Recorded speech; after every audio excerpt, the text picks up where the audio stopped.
करना पड़ेगा। इन गुंडों के तानाशाही को उखाड़ करके फेंकना पड़ेगा। तैयार हो जाओ, सलूम्बर का उपचुनाव है। और एक अनगलत तरीके से एक और इनके आका हैं जो तो पता नहीं उनको समाज का सर्टिफिकेट कैसे मिल गया, मेरे को समझ में नहीं आ रहा है। मीडिया भी कवरेज करने के लिए आ गई, मीडिया भी कवरेज करने के लिए आई है। और मैं सटी सटाई और सुधरी हुई और सही तरीके से भाषा यूज करके कहना चाहता हूं कि इनके जो आका हैं वो समाज का सर्टिफिकेट लेकर के भूल गए, और भूल गए इस तरीके से कि उनको ये भी नहीं पता है कि हम आदिवासियों को, मैं खुद आदिवासियों का सर्टिफिकेट लेकर के आज सांसद बना हुआ हूं, पर उसी सर्टिफिकेट को पा करके मुझ में पार्टी का इतना घमंड आ गया कि मैं उन्हीं लोगों को गाली दे रहा हूं। वो व्यक्ति कर रहा है कि नहीं कर रहा है? उस व्यक्ति को सही तरीके से सबक सिखाने का जो समय है वो आपकी सलूम्बर उपचुनाव के अंदर आने वाला मौका है कि नहीं है मेरा भाई? वो अपने आप को ये कह रहे हम तो ऐसे ही जीत जाएंगे। मैं कह रहा हूं आपकी यहाँ वाली गुंडागर्दी वहां पे भी ले आना, आपकी भी जमानत जब्त हो जाएगी, आपको पता भी नहीं चलेगा। क्योंकि एक ही सिस्टम बोलता है इस भारत देश के अंदर, अगर कोई जनता किसी प्रतिनिधित्व के साथ में अपना एक तरफा बहुमत देती है तो वही व्यक्ति इतना प्रतिनिधित्व होता है, वह गुंडागर्दी नहीं चलती है। ये बात तो मानना पड़ेगा ना? मानना पड़ेगा। तो ये चीजें क्यों हो रही है, बात यहां पर क्यों हो रही है? मैं तो प्रशासन शासन से जो भाई सुन रहे हैं, आप तो एक बात बताइए, आप खुद बता दीजिए कि इसके अंदर जो प्रशासनिक सिस्टम से विधायक ऊपर होता है या फिर वो व्यक्ति जो कभी विधायक ही नहीं बना हो वो व्यक्ति होता है? ये बता दीजिए। थोड़ा घूंघट हटाइए, और कुछ कहना चाहता हूं मैं। क्यों?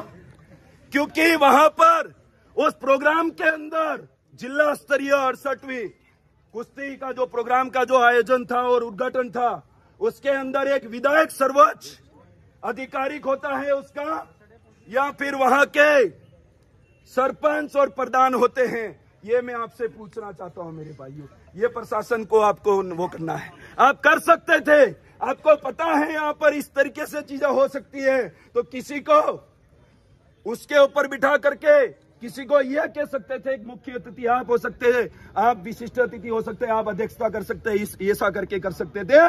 पर ना तो वो व्यक्ति किसी पद पर रहा हुआ है। सिर्फ इधर कहो तो पूर्व एमएलए का कहो तो भी प्रतिनिधित्व, और अभी प्रधान साहिबा का कहो तो भी प्रतिनिधित्व। मेरे को यह समझ में नहीं आया, जब विधायक को जिता करके हम वहां भेजेंगे तो प्रतिनिधित्व का काम क्या होता है? वही झंडा राउंड करेंगे, विधायक करेंगे? ये बात पूछना चाहता हूँ। तो ये चीजें क्यों चल रही है शासन प्रशासन के द्वारा? सबसे पहले तो उनको कटघरे में खड़ा होना चाहिए। उनसे सवाल है कि आपने इस तरीके से क्यों किया, और नहीं अगर हो गया है तो वो चीज का स्पष्टीकरण करे। हमारे अन्य भी साथी तावरचंद जी डामोर के साथ जो विधानसभा के सदस्य हैं वो भी यहाँ पर पहुंच रहे हैं, और आपको तो प्रेशर करके नहीं, शांतिपूर्ण तरीके से हम पूछ रहे हैं, आपको जवाब देना पड़ेगा। इसका आपने अवहेलना क्यों करी है, उसका उल्लंघन क्यों करा, ये बात तो हम पूछ करके ही जाएंगे। ये बात कहना चाहता हूं। और साथियों, आपसे निवेदन कर रहा हूं, जो जहां से भी सुन रहा है, वो एक ही मंत्र है, भारत आदिवासी पार्टी, उसका सबसे पहला जो मंत्र है वो हमें अनुशासन में रहना सिखाता है। क्यों? क्योंकि आज તમે જોજુ है नीलेश भाई भी असल एक खतरनाक मंडल मिले, ये एक डाउवे वाला ने हेंगड़ू पड़ी गયું है और टूटी गયું है, वो तो किनान भी मारी नाखे, मारे कि नहीं मारे? ते આપણે भी डाहो થવાની જરૂર છે या વણાઓ બસવાની જરૂર છે? वो થોડાક દાડાનું મહેમાન है, वो થઈ જાય હારું પાદરું, આના બદલે આપણે ભીડવાની જરૂર नहीं है। ये चीजें हमको समझनी पड़ेगी। वो दक्षिणी राजस्थान में अरे बड़े बड़े लोग धराशी हो गए, उनको पता नहीं है, पर ये कुछ एक लोग ये कहना चाह रहे हैं कि आप नहीं हम हैं। मैं तो ये भी कहना चाहता हूं, आने वाले 5 साल भी खत्म हो गए, आप लोग कुछ करने में आप नहीं आओगे, खत्म हो गया अब आपका।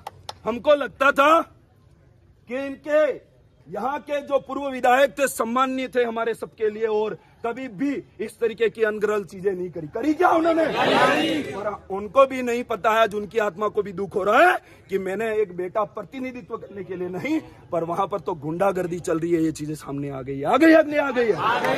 दोनों प्रतिनिधित्व थे, बात कर रहे थे, पर आसपास घूम रहे कौन लोग थे जिन्होंने जिला अध्यक्ष का गमछा खींचने का काम किया। मैं एक बात बैठते बैठते ये भी कहना चाहता हूं कि आप बीजेपी वालों 10 जन्म और भी ले लोगे रजिस्ट्री करके, तो भी आपको बीजेपी में जिला अध्यक्ष नहीं मिल सकता, वो भारत आदिवासी पार्टी में मिल सकता नहीं मिल सकता, आपको कभी नहीं मिल सकता। जितनी चाटुकारिता करनी है कर लो, कुछ भी नहीं मिलेगा आपको। सिर्फ वहां पे बूथ पे घूमने वाला, रात को बोतली लेकर के घूमने वाले स्लावक, आपको कुछ नहीं मिल सकता। अगर स्वाभिमान से जीना है तो भारत आदिवासी पार्टी के साथ जुड़ना होगा। अगर आपको हर तबके की और हर तरीके की आवाज उठानी है, हक अधिकारों की लड़ाई अगर बुलंद तरीके से लड़नी है, तो भारत आदिवासी पार्टी से जुड़ना पड़ेगा। बीजेपी तो सिर्फ गुंडा बनना सिखाई जाती है और वो भारत देश के अंदर हो ही नहीं सकता। ये बात सही बात है कि नहीं है? कुछ एक रहे हैं, सारी चीजें हो